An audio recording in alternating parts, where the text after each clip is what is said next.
benvenuti alla TG Sicilia, le principali notizie.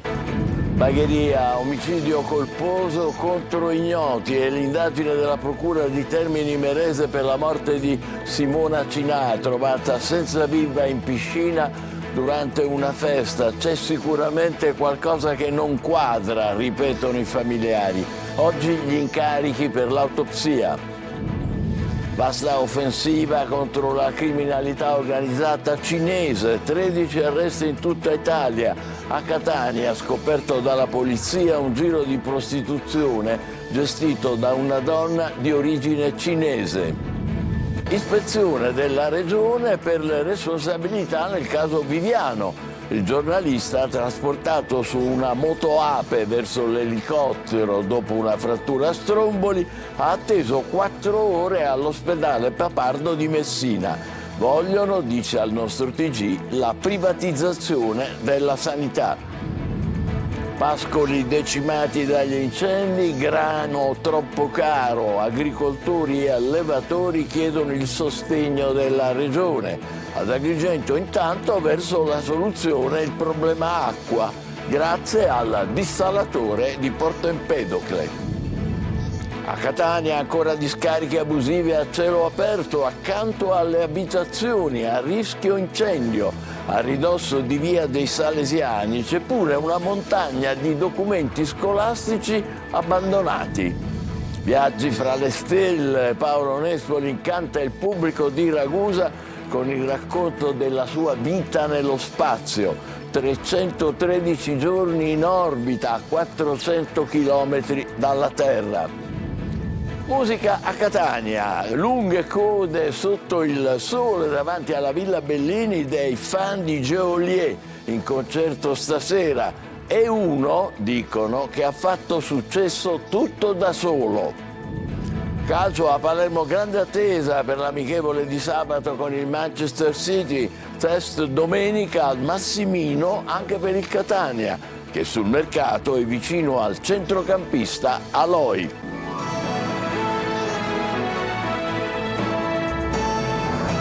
Bentrovati. Bagheria, nei video, gli ultimi istanti della vita spensierata di Simona Cinà, la 21enne trovata priva di vita nella piscina di una villa durante una festa di laurea. La Procura di Termini Imerese indaga per omicidio colposo a carico di ignoti.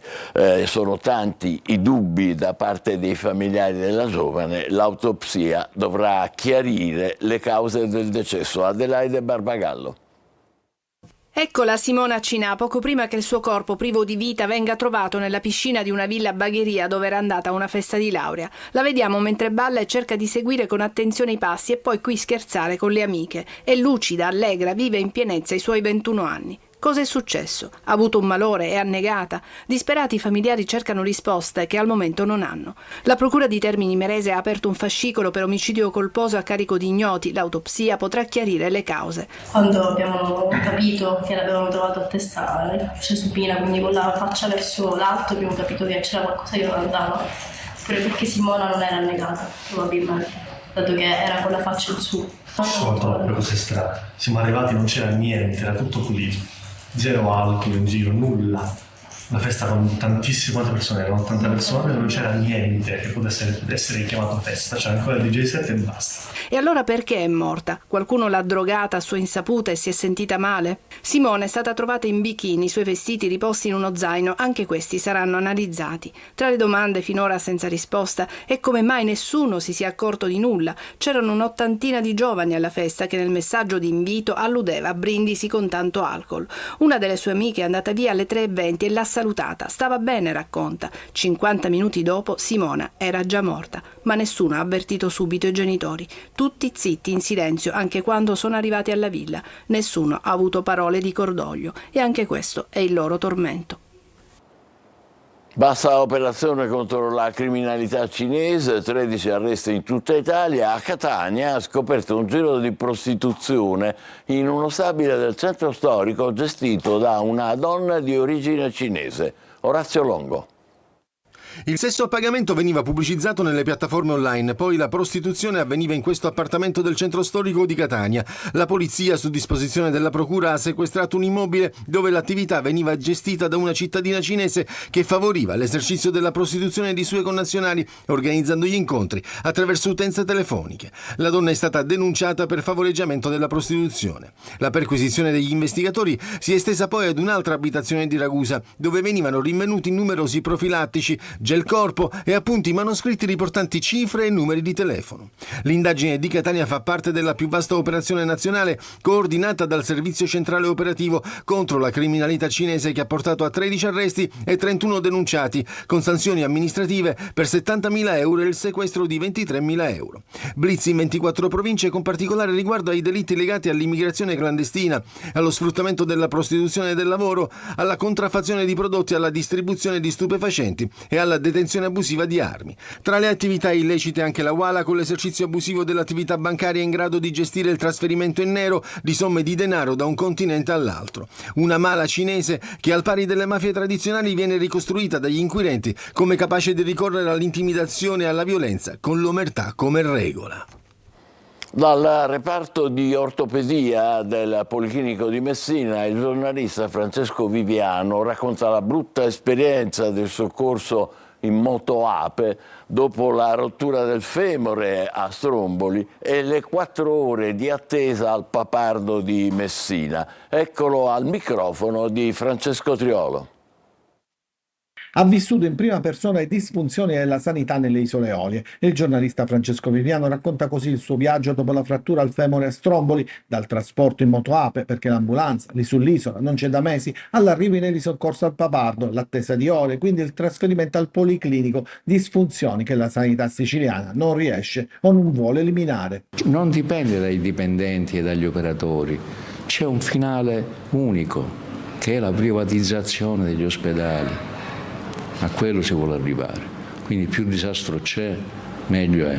La mancanza di un'ambulanza sarà colmata, assicura l'ASP, ma i tempi non sono brevi. È un'idiozia, perché ci potevano pensare ad aprile, quando ormai quella vecchia ambulanza che c'era si è guastata. Ma perché non l'hanno fatto? È proprio incuria, ignavia. Io non ci vedo chissà quali imbrogli dietro questa cosa, ma proprio in Cunea Ignave ci sono funzionari incapaci. Una considerazione che nasce anche da quanto vissuto all'ospedale Papardo, struttura di riferimento per le emergenze alle Eolie. La cosa del Papardo è allucinante, perché loro hanno detto alla Guardia Medica di Ustica, di Stromboli e al 118 di portarmi poi con l'elicottero al Papardo. Mi hanno lasciato lì 4 ore senza dirmi niente e dopo 4 ore, su mia insistenza, qualcuno mi ha detto ora vedremo. Ho detto ma che vuol dire ora vedremo? Sapevate che arrivavo e ora mi trasferite in un altro ospedale? Ma io non capisco. Tra l'altro in quella situazione, con un femore rotto, l'emorragia continua e se tu mi tieni fermo 4 ore e non prendi nessun provvedimento, potevo anche rimanerci secco. Su questo aspetto della vicenda il presidente della regione Schifani ha chiesto un'ispezione. La commissione ispettiva nominata dall'assessore Faraoni si è insediata ieri al Papardo. Dovrà accertare i motivi della lunga attesa, 4 ore, di Viviano al pronto soccorso prima del trasferimento al Policlinico dove è stato operato. Ci aspettiamo certamente dei risultati importanti sulle responsabilità di quanto ha raccontato il collega Viviano per quello che è capitato dopo l'ispezione della regione. Passiamo ad altro. Il grano raccolto, comprato a poco e poi rivenduto dai dettaglianti a prezzi altissimi. E ancora il dramma degli allevatori del Trapanese con il bestiame che rischia la fame per i terreni rasi al suolo dagli incendi e il doppio grido d'allarme di coltivatori e allevatori della CIA in Sicilia occidentale. Chiesto l'aiuto della regione. Roberta Lunghi. È un duplice grido di allarme quello lanciato da Matteo Paladino, vicepresidente vicario della CIA, Confederazione Italiana Agricoltori Sicilia Occidentale, che denuncia una situazione ormai insostenibile per migliaia di agricoltori e allevatori di Trapani e del Trapanese. Da una parte, intanto, il prezzo del grano. I nostri agricoltori stanno raccogliendo il proprio grano con dei prezzi bassissimi che si aggirano all'incirca tra 20 e 22 centesimi. Una contraddizione evidente se si pensa che il costo dei prodotti derivati continua a crescere senza sosta. Importante poi riuscire a contrastare la competitività del grano estero. Abbiamo chiesto sia alla Regione Sicilia che all'Europa quindi di abbassare i parametri delle microtossine presenti nel grano proveniente dall'estero, soprattutto quello canadese, proprio per evitare questa entrata scellerata di questi grani che nuociono prettamente alla nostra salute. Poi c'è il dramma dell'emergenza incendi che ha colpito la provincia di Trapani, distruggendo vaste aree a Cofano, Zingaro, Custonaci, Scopello e San Vito Lo Capo. I nostri allevatori che sono presenti in quella zona a discapito a momenti della propria vita sono riusciti a salvare i propri greggi. Ora il problema principale è come sfamare i propri animali. CIA chiede la dichiarazione di calamità naturale, aiuti economici immediati agli allevatori, la concessione di aree demaniali per favorire il pascolo controllato e prevenire nuovi roghi. Per la crisi idrica arriva una svolta attesa da anni. Il mare diventa acqua potabile. A Porto Empedocle è attivo il primo dissalatore mobile voluto dalla Regione e Agrigento comincia a respirare. Davide Sardo. Ecco, eccola qua. L'acqua per Porto Empedocle e per Agrigento. Da bene. L'acqua del mare africano, come la definì Pirandello, oggi disseta Agrigento. Una svolta storica nella lotta alla sete in Sicilia. A Porto Empedocle è operativo il dissalatore mobile nell'area Enel, il primo dei 3 impianti strategici previsti dalla Regione insieme a quelli di Trapani e Gela. Sono già 50 litri al secondo di acqua dissalata a fluire nella rete attraverso il nodo di Villa Seta per servire la città. Il potenziamento sarà progressivo, altri 25 litri l'11 agosto e ulteriori 25 dal 14 fino a raggiungere una portata complessiva di 100 litri al secondo. Il Presidente della Regione Renato Schifani parla di risultato concreto contro la crisi idrica, una risposta immediata ai bisogni dei cittadini e delle imprese. Per installare i 3 impianti la Regione ha stanziato 110 milioni di euro, 90 dal Fondo di Sviluppo e Coesione firmato con Palazzo Chigi a maggio e 20 dal bilancio regionale, 10 dei quali destinati alla gestione. La Sicilia guarda avanti con l'acqua che nasce dal mare. Vertenza Almaviva, arrivano le prime lettere di licenziamento per 387 lavoratori. In estremis la Regione tenta un salvataggio, ma i sindacati accusano basta annunci e illusioni. Tonino De Manna. Le lettere di licenziamento sono già partite e per i lavoratori del call center Almaviva che si erano occupati del servizio emergenza Covid si avvicina il triste epilogo, per la verità annunciato. Per 387 di loro, 275 a Palermo e 112 a Catania, il tempo delle promesse è scaduto, anche se in extremis le istituzioni sembra stiano tentando un salvataggio. Sembrerebbe che per domani la Regione abbia convocato un tavolo tecnico tra gli assessorati per affrontare la delicata vertenza. Si tratterebbe di un passo auspicato da tempo, sostiene SLC CGIL Palermo, e speriamo produca atti concreti orientati a soluzioni reali con la costituzione immediata del bacino regionale, responsabilità chiare dei vari assessorati ed un cronoprogramma vincolante. Saremo vigili e pronti a valutare il lavoro delle istituzioni sui risultati e non sugli annunci. La SLC CGIL, prosegue la nota, continuerà a battersi affinché il bacino non sia un parcheggio ma una vera e propria opportunità di ricollocazione per tutti gli ex dipendenti Almaviva. I lavoratori non possono più aspettare, si legge, e non meritano altre illusioni. L'approvazione del progetto definitivo per l'avvio dei lavori del ponte sullo Stretto avverrà mercoledì 6. L'annuncio è del ministro delle infrastrutture Salvini, che ha detto se ne parla dagli antichi romani, ma sono le ultime norme e le ultime firme per queste 48 ore che segneranno una pagina di storia, così Salvini. Intanto però diverse associazioni ambientaliste hanno presentato un nuovo reclamo all'Unione Europea chiedendo l'apertura di una procedura per infrazione delle norme comunitarie. Andiamo a Catania, le sue bombe ecologiche in città accanto alle abitazioni proliferano le discariche abusive con il rischio incendi sempre più elevato. A ridosso di Via dei Salesiani, ad esempio, abbiamo scoperto anche una montagna di documenti scolastici abbandonati. L'ha scoperto Tonino De Manna. Sono vere e proprie bombe ecologiche, poco distanti una dall'altra e a ridosso di abitazioni, garage, parcheggi ed uffici, nella fattispecie della Sidra, società partecipata del comune. Catania fa i conti con l'inciviltà e le immagini che vi proponiamo sono state girate in via Vagliasindi, esattamente nella parte alta che collega alla via dei Salesiani. In pochi metri si assiste ad un impressionante campionario di rifiuti dove balzano all'occhio sanitari nuovi di zecca, elettrodomestici di ogni tipo, pneumatici e certificati di garanzia di scope elettriche con annessi pezzi di ricambio. Di giorno e di notte da queste parti si passa e si scarica ogni cosa, ben sapendo di farla franca. È una vergogna, oltre ad essere pericolosissimo perché il rischio di incendi è altissimo. Ci sono carte, fogli, anche documenti scolastici. Un giorno stavo avendo anche un litigio perché avevo evidenziato a quel signore che stava buttando se era corretto lasciarla là, visto che ci sono i posti idonei dove andare a lasciare la spazzatura. Cosa stava buttando? Di tutto. Pensavamo di aver visto tutto, ma facendo una piccola rampa con l'immancabile vegetazione incolta, anche qui il rischio incendi è elevato, si arriva in un terreno privato. È qui che troviamo scatoloni e scatoloni di documenti con l'intestazione del Ministero dell'Istruzione. Per motivi di privacy riprendiamo le carte da lontano. Per la cronaca si tratta di documenti datati 2012 con incarichi in diverse scuole di Catania e provincia. Resta da capire chi ha scaricato questo tipo di documentazione, peraltro a ridosso di un distributore di carburanti, e come mai nessuno si sia preso la briga di controllare. Davvero straordinario. Adesso andiamo a Ragusa, dove per fortuna 10 anni di passione per le stelle vengono celebrati dal Centro Ibleo di Studi Astronomici con un ospite speciale, l'astronauta Paolo Nespoli, protagonista di 3 missioni nello spazio. Veronica Barbarino.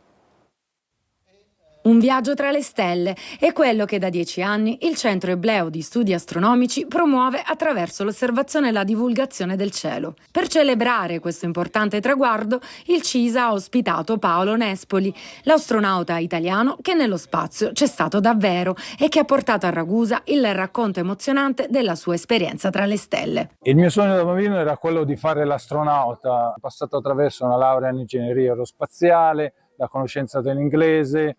Ho provato a fare delle selezioni e sono passato alla terza selezione. Non è stato facile, è stato forse il punto più complesso della mia carriera. Primo italiano a partecipare a una missione di lunga durata, ha incantato il pubblico con il racconto della sua vita nello spazio.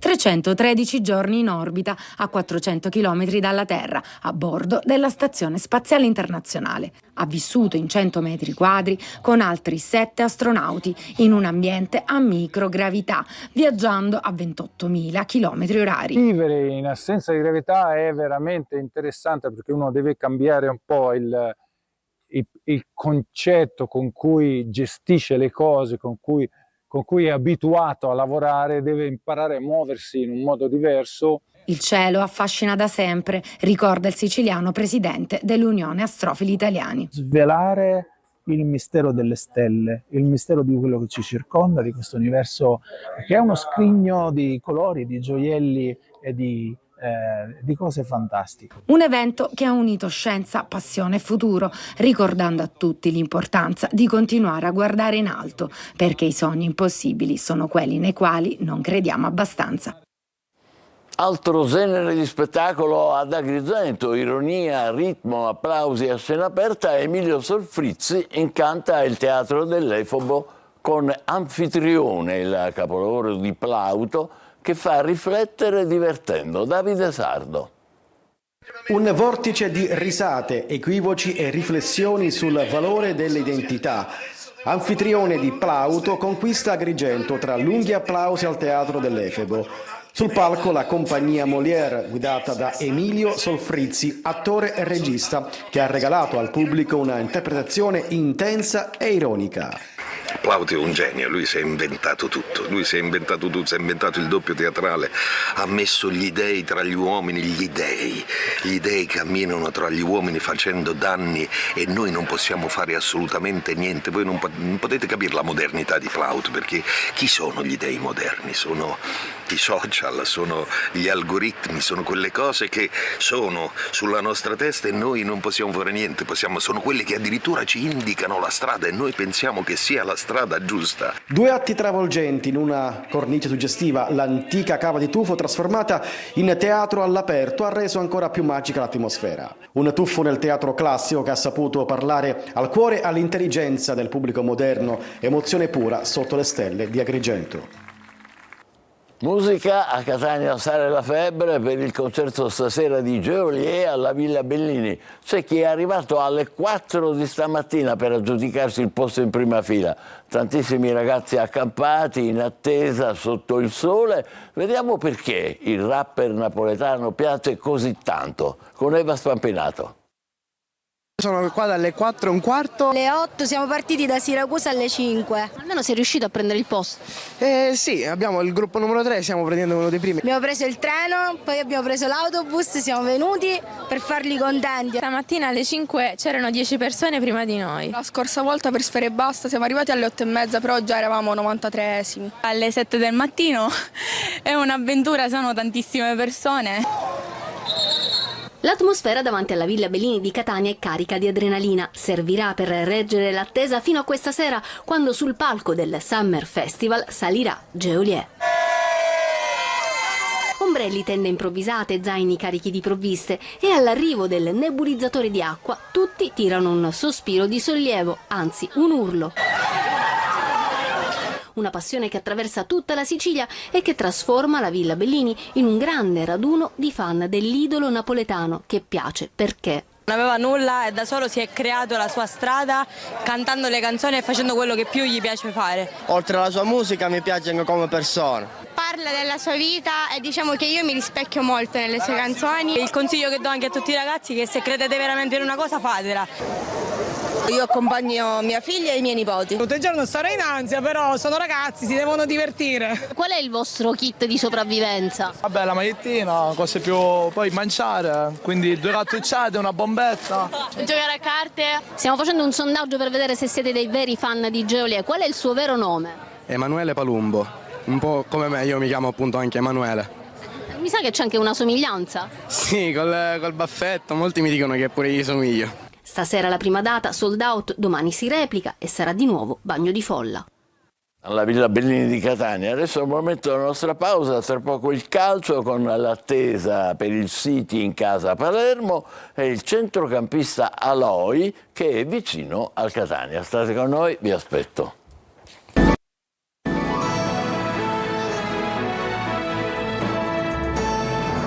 Calciomercato, il Palermo pensa al big match amichevole con il Manchester City. Il Catania è vicino ad Aloi per il centrocampo. Marco Carri.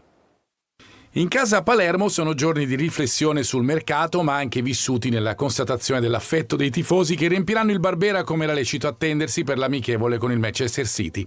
Un entusiasmo già visibile comunque dopo l'arrivo di Inzaghi e anche dai numeri della campagna abbonamenti. Insomma, c'è l'idea che possa essere l'anno giusto. Sul mercato sempre vivo il nodo portiere. Gomis potrebbe restare come primo e dunque si cercherebbe un secondo come Bardi con la partenza di Desplanche. Ma resta in piedi la pista Klinsmann col Cesena nel caso si puntasse su un nuovo estremo difensore. In difesa potrebbe andare via Lund. Giorni positivi anche in casa Catania, concluso al meglio il ritiro, Toscano soddisfatto e qualità del lavoro alta. Ora, in attesa dell'amichevole di domenica al Massimino contro il Valletta, in cui saranno presentate maglie e squadra, ci sarà anche Pelligra, il gruppo riposa qualche giorno mentre lavora la dirigenza. Sul mercato si allontana Vallocchia, ma è molto vicino a Loi. Da limare alcuni dettagli con la Ternana, col giocatore si è quasi addirittura d'arrivo. Potrebbe diventare ufficiale in settimana con 2 anni di contratto. Dopo alcune importanti operazioni in uscita, resta ancora comunque da sfoltire l'organico, soprattutto per alcuni giocatori che non fanno parte del progetto e non sono nemmeno partiti per Norcia, De Rosio o Peralta, ma anche chi era in ritiro, Bocic o Chiarella. Il secondo centrocampista arriverà se ne partirà uno in rosa, Luperini per esempio, o Frisen. Sicuro anche l'arrivo di un altro attaccante. Le altre DC, il Siracusa deve completare l'attacco, la Neri è al lavoro per costruire la rosa del ritorno fra i professionisti, con la squadra che continuerà a lavorare in sede. Il Trapani al momento riflette sul mercato e riprende le sedute al Balderice. E noi ci fermiamo qui, la prossima edizione è alle 20. Grazie per essere stati con noi, buon pomeriggio.